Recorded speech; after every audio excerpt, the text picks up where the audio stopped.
Welcome to today's Global Connections program. I'm Bill Miller. What is the United Nations Global Compact? What is the Global Compact doing to bring together many businesses from around the world to focus attention on sustainable development, climate change, workers' rights, and many other topics? We'll be back in just a moment to talk about these and other important issues.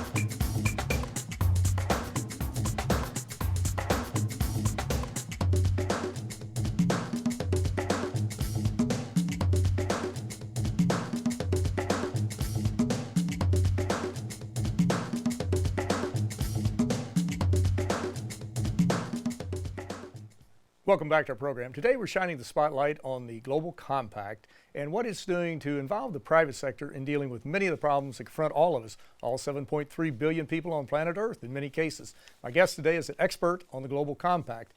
My guest today is Mr. Georg Kell. Georg Kell, a German national, is the executive director of the United Nations Global Compact. In 1997, Mr. Kell became a senior officer in the executive office of the UN Secretary General Kofi Annan, responsible for fostering cooperation with the private sector. He has served as head of the UN Global Compact since 2000. Georg Kell, welcome to today's Global Connections program. Thank you, Bill, for having me here. I appreciate you being back. I think this is the third time we've done it, and it's always been fascinating. You've got so much going on. But let's start at one of the basics. What is the Global Compact? When was it formed? Why was it formed? Basically, what does it do? The Global Compact was formed in the year 2000 here at the United Nations when former Secretary General asked business leaders to embrace universal principles in the area of human rights, the workplace, the environment, and good governance, anti-corruption.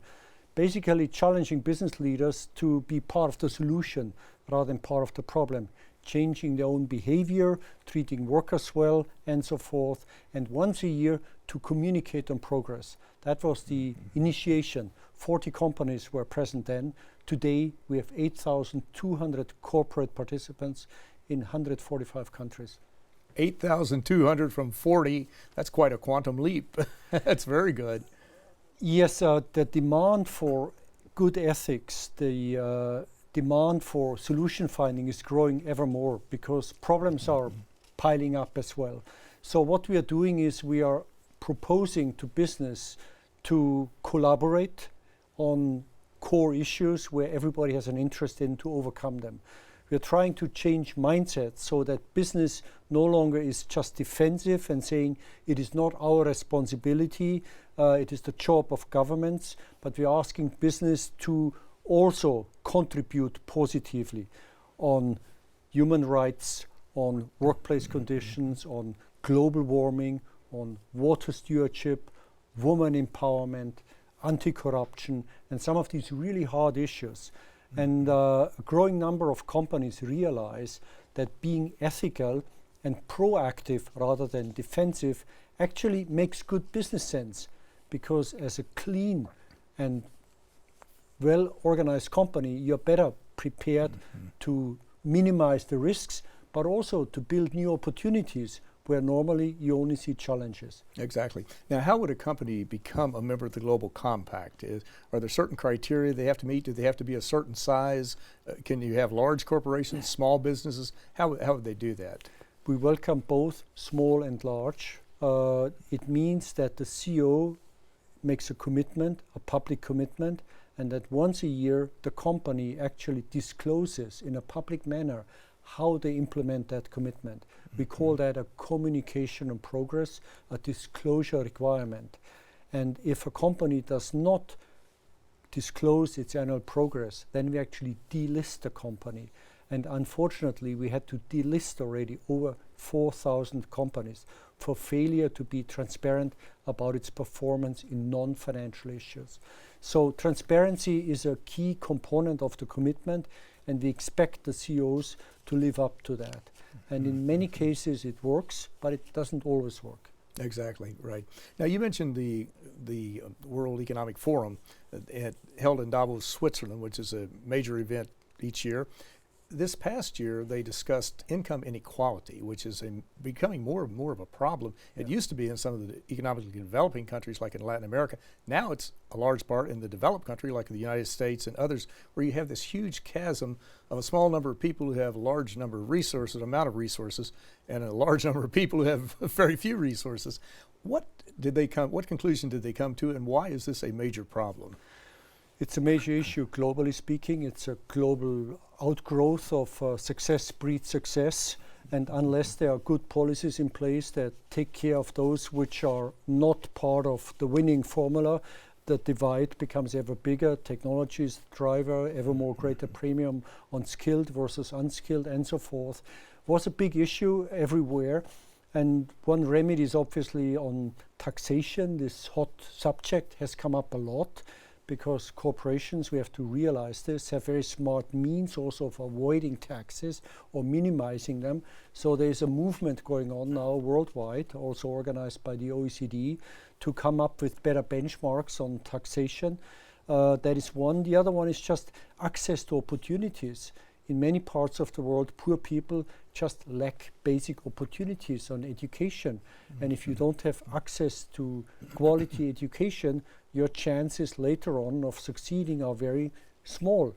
And that's where business has a role to play too, making their voice heard. Or I could go on in this agenda also on vocational training. Many companies now investing in Africa, for example, realize that they have a growth barrier because there's a lack of skilled employees for their growth agenda.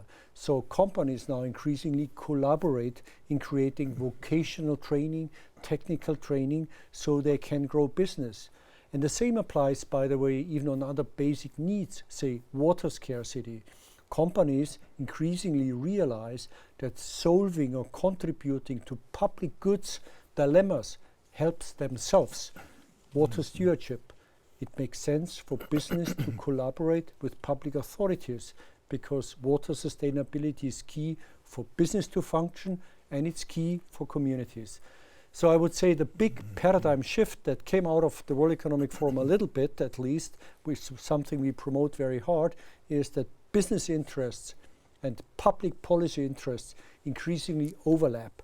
And it makes sense for business to be part on the solution side. And that's really what the compact is about. Exactly. And if our viewers would like more information, they can go to www.unglobalcompact.org and get more information. And you happen to have a brochure with you. Yes, no, it's a globally rolled out latest guide on how companies can become more part of the solution than part of the problem. So this guide to corporate sustainability, I think, brings all that to a point. And it also shows the many dilemmas, because many problems out there, nobody can solve them alone. So we need new forms of collaboration, and we need to experiment much more. Exactly, that's very important. And you mentioned water scarcity, and this gets us right into the whole issue of sustainable development, climate change, and we see weather patterns are changing, glaciers are melting, seas are rising. But I'm reminded, I don't know if it's one of your companies or not, we couldn't go through all 8,000 plus companies, but I remember Coca-Cola, I read an article on them, that there was a plant, I think it was in northern India, I may be wrong on that, they wanted to set up a plant, but due to lack of water, they could not do it. Right. And this is going to be more of a problem in the future. Yes. Is it not just for Coca-Cola, but for many other companies? The good news and the bad news is that environmental constraints, in particular global warming, increasingly shows financial implications. Now investors, insurance companies are already realigning their portfolios, carbon exposure, no carbon exposure, realizing that if you have a high carbon exposure, there's a high risk. Or take the issue of climate adaptation. It's more and more apparent that rising water levels, extreme weather, has huge wealth destroying impacts. So the financial sector is now waking up to the implications of resource constraint and global warming. And that means investors increasingly are realizing that companies which are prepared, which are low carbon in their production, which recycle, reuse, companies that are resource efficient, actually are better prepared to navigate through that scarcity agenda. And many observers, and global warming is obviously the biggest of all, also at the World Economic Forum, it was a big issue. Our own Caring for Climate platform, which Secretary General Ban Ki-moon has launched, is gaining global uptake more and more, and we're pushing companies to also make the case to governments not to block global warming legislation, but rather to support governments and make the business case why we should put a price on carbon. And that is a big movement now going on global warming. A small and growing number of companies is ready, but many companies are still sitting on a fence, waiting for others to take action. And we are basically telling them, come down from your fence, okay? Time to wake up. We need good government regulation, smart regulation that puts a price on carbon, that ensures that externalities, pollution is priced. It distorts not only markets, but it pollutes the air, and it has arguably extremely negative consequences. So in your self-interest, okay, help that enabling environment is improved, and help us as we're working towards Paris later this year, where hopefully the world community will agree on a new framework on global warming. Exactly. And you were talking about capping carbon and putting a price on it. As I recall, I think in the United States, the fossil fuel industries get about $4 billion in subsidies. Excuse me. Around the world, it's about $500 billion. Yes. What would happen if we were to move some of those subsidies into clean energy, into green energy, and to help people get off of carbon, get off fossil fuels? Well, we call it perverse subsidies. When you perverse what causes damage rather than rewarding what is good. And because the oil price has been falling so rapidly recently, a few countries actually got rid of the bad habit of subsidizing dirty fuels consumption. Indonesia, India is about to move into that direction, and a couple of other countries. So we are making progress. Ironically, because the oil price is dropping, some countries now find it easier to get rid of subsidies for fossil fuel consumption. But until recently, the subsidies for fossil fuel consumption was twice as high as the total investment in renewable energy. And changing this equation the other way around is something we are moving towards now. And technological progress is helping. Solar energy is becoming ever more price competitive. In some areas, it already can compete heads-on with fossil fuel produced energy. So technology may help us too to move into a cleaner future. Exactly. And your country, Germany, is moving rapidly into solar. I think they want to be at 40% in the not too distant future. Yes, other countries too, and China is the biggest investor in renewable energy, and it's a global movement. And in many African countries, the decentralized power generation based on solar is increasingly getting a foothold, because countries can leapfrog the old energy systems, rather than building centralized power plant and distribution system, which requires billions of investments. You can now, thanks to solar and smart energy, you can set up decentralized energy production and consumption. So there is hope, really. Well, you're watching Global Connections Television, which is an independently produced program. The opinions expressed on Global Connections are solely those of the moderator and his guests. I would encourage our viewers to go to www.globalconnectionstelevision.com to comment on this program, to look at previous programs, or to make suggestions for future speakers and topics. Today we're taking a look at the United Nations Global Compact and what it's doing to really involve well over 8,000 companies around the world to deal with problems such as climate change, other problems such as corruption. And my guest today is an expert on the Global Compact. My guest today is Mr. Georg Kell, who is the Executive Director of the Global Compact. Georg, we're talking about the Global Compact and the role it plays in bringing companies together. Do you find that there are more and more companies that want to be part of the Global Compact, and they're really looking at how they can participate? I know some you have to drop because they don't meet certain criteria, but this is a voluntary program. But do you find that you're getting more and more requests? I think we are at a turning point. I think we see actually a tipping point ahead of us where markets generally are willing to change from within. We are growing at the rate of 100 per month, roughly. The reason is low trust in business. business has an incentive to rebuild trust. How do you do this?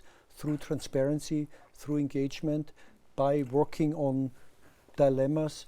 And secondly, I also believe that the business case is increasingly there. Investors are waking up. They're realizing that companies which are more ethical, companies that have cleaner products and technologies on average, are also the winning companies over time.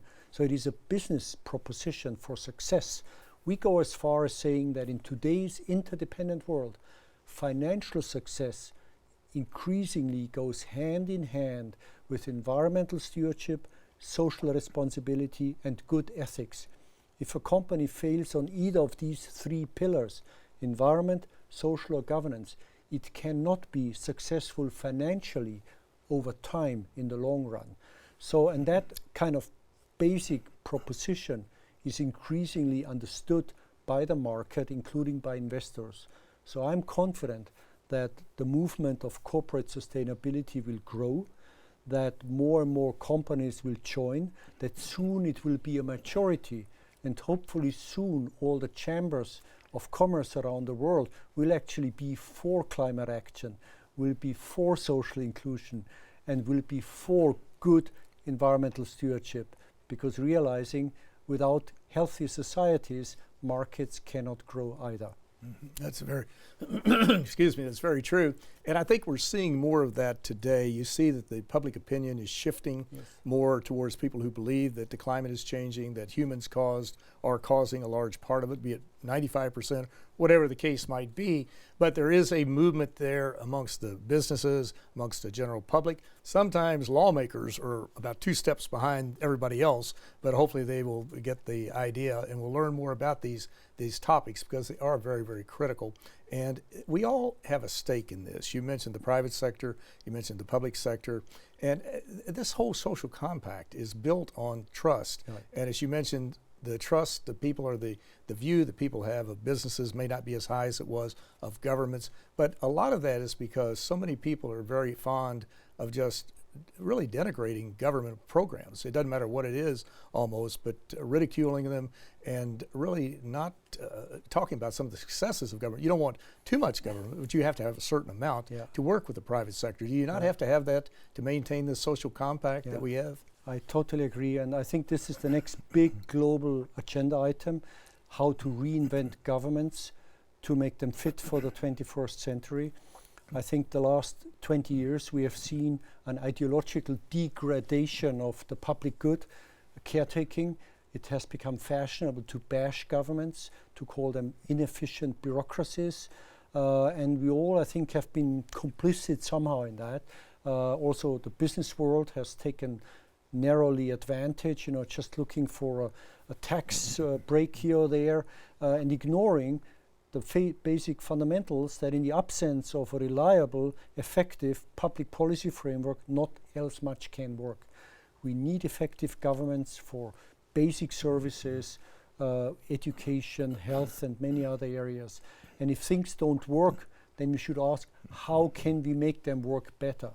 I think the world fell into this ideological trap of looking at this as an ideological argument, when in reality, from a classic liberal perspective, it has always been, how can we make governments effective so the best interest of the great majority of people are served, while at the same time we can unleash the maximum on creativity of the market, which of course delivers the jobs, produces innovation, and delivers everything that humanity desires.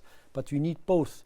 And if I look around the world, problem number one is failing government governance. Wherever you have conflict, wherever you have extreme inequality, the root cause almost always is failing government governance.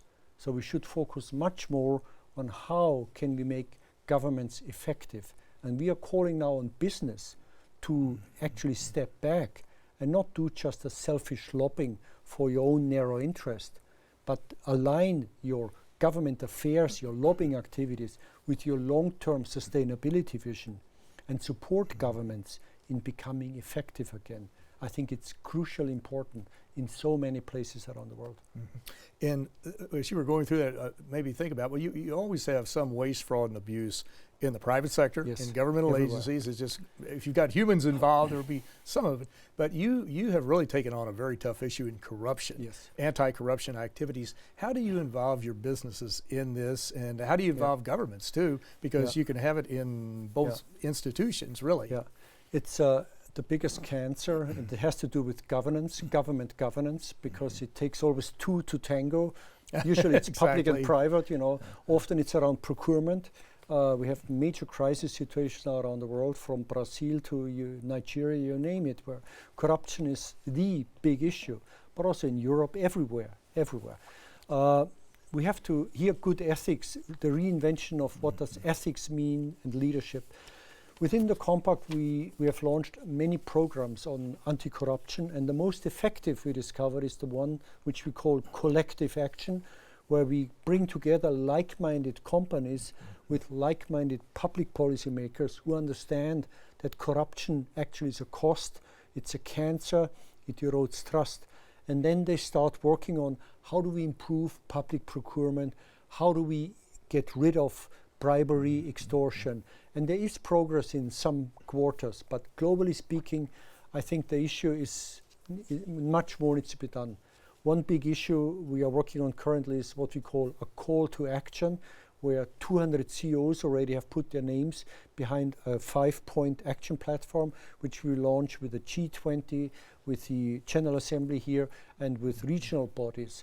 And the one core proposal there is all public procurement must be public, because on public procurement there's a major source of corruption there. And imagine how the world would be better off if all public procurement were generally public, meaning transparent and based on performance. We would save tens of billions of dollars, which would be available for worthy causes, education, healthcare, rather than enriching corrupt abusers who are rich anyway already. Transparency and accountability. Those are the key words that have to apply to all programs, really. Right. And it's very important to do that. Earlier, if we go back to the climate change for a moment, only because I'm part of the crowd, I guess, show my bias, that believes that that's our number one problem. If we lose the climate change battle, we are, all of 7.3 billion or however many are around, are really in deep trouble, to put it mildly. But you'd mentioned Ban Ki-moon's role, and of course he's been a stalwart in promoting this whole discussion of climate change. The UN has brought together the countries of the world, the private sector, non-governmental organizations, through 1992, the Earth Summit, all the way up to where we are today, well, even going back before 1992. But you mentioned Lima not long ago, and Paris is coming up at the end of the year. What do you think, what would you like to see come out of Paris? Do we need a grand bargain? Do we need something with teeth? What would you like to see as far as an agreement that would cause all of us to really focus on a particular goal or set of goals to help not maybe eliminate climate change, we're not going to do that, but at least slow it down or try to reverse it or deal with it? Well, I can only speak from the private sector angle. I have to refrain from the head of state government angle. I think within the private sector, at least the leading companies realize that unless the incentive structure is fundamentally changed so that carbon is priced, so that we actually put a premium on good, effective solutions, not much will change, because production, consumption is globally so decentralized that you cannot really, with a few triggers, top-down regulate things worldwide. We need a systemic change. We need a pretty big path-breaking change of direction. And what can that be? There's basically only one major answer. We have to put a high enough price on what is damaging, so that technology, research and development, production moves into the cleaner space. Everything else is a bandage approach, I would argue. You know, we need a systemic change, and the good news here is that markets, by and large, are increasingly moving in that direction, because more and more companies realize it's in the growth area where green growth is, where the future is. So many are shifting gears now. They're relocating investment. They are developing products in clean, recycling, horizontal, circular economy. So there's a lot of dynamism going on there. But for these good developments to go to scale, we need market signals, and we need to put a high enough price on carbon to make this transformation happening faster. Exactly. So I hope that Paris, and we made the case in Lima with our private sector forum, we had a big one also here in New York when the Secretary General convened the summit. So we brought here 150 big CEOs, and we're gearing up for Paris. And we want to make the business case for carbon pricing on a high enough level so that the economy shifts overall.